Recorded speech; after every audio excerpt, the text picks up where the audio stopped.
I want to start things off wishing a happy birthday to DC's oldest living resident.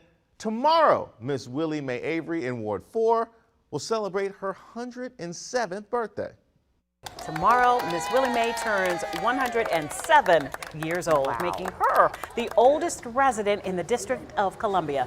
Mrs. Avery is a deaconess at Walker Memorial Baptist Church in Northwest, and her church family threw her a birthday party earlier this week, and it was complete with cake, balloons, and some happy tears. Aww. Look at that, look at that. Oh. That is beautiful. Happy birthday to Miss Willie Mae, 107 years young.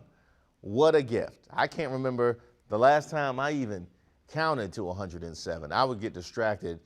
When Miss Avery was born, Woodrow Wilson was president.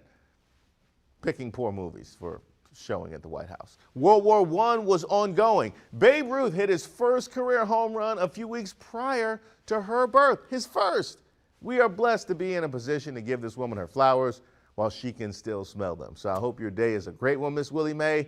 And if anybody deserves it, it is you. Let's head over to St. Mary's County, Maryland for this next story, where a man named James Bond was arrested for drug possession with intent to distribute. Man, that is quite a drop off from Daniel Craig. I'll tell you that. It looked like 007 fell on hard times. His license to kill must have expired.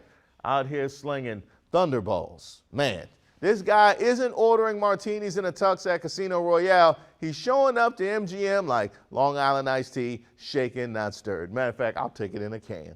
Miss Moneypenny needs to stage an intervention. James looked like he going through it.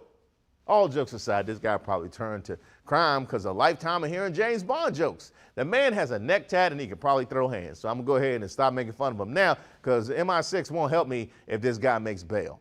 Now let's keep with this movie theme to this next story, where the classic children's story Winnie the Pooh, shout out to Winnipeg, is getting retold as a horror film titled Winnie the Pooh, Blood and Honey.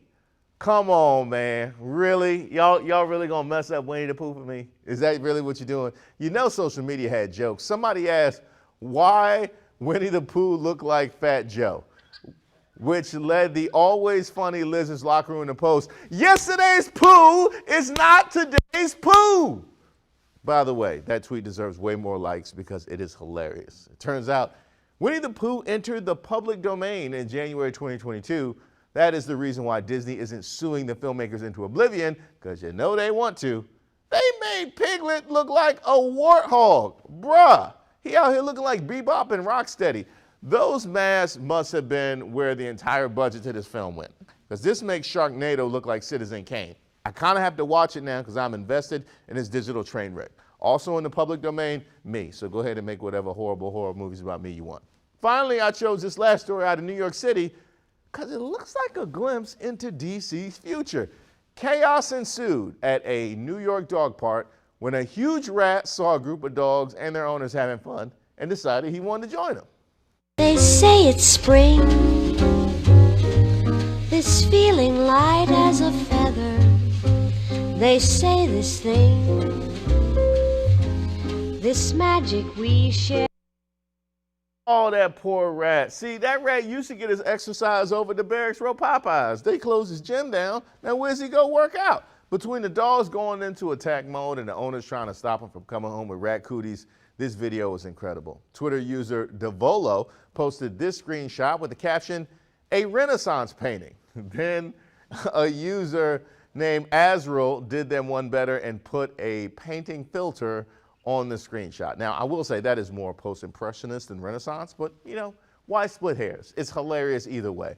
And I will also say, that golden retriever is a real one. Air Bud was about to finish that rat before the guy in the hoodie told him to stop. That is one well-trained dog. It ignored all of the leftover instincts of his wolf ancestors to kill.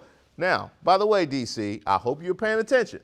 You are on notice. The way that rats just pop up out of nowhere in this city is just a matter of time until this happens at a dog park right here. In fact, it probably already has, but nobody had their phones out in time to record it.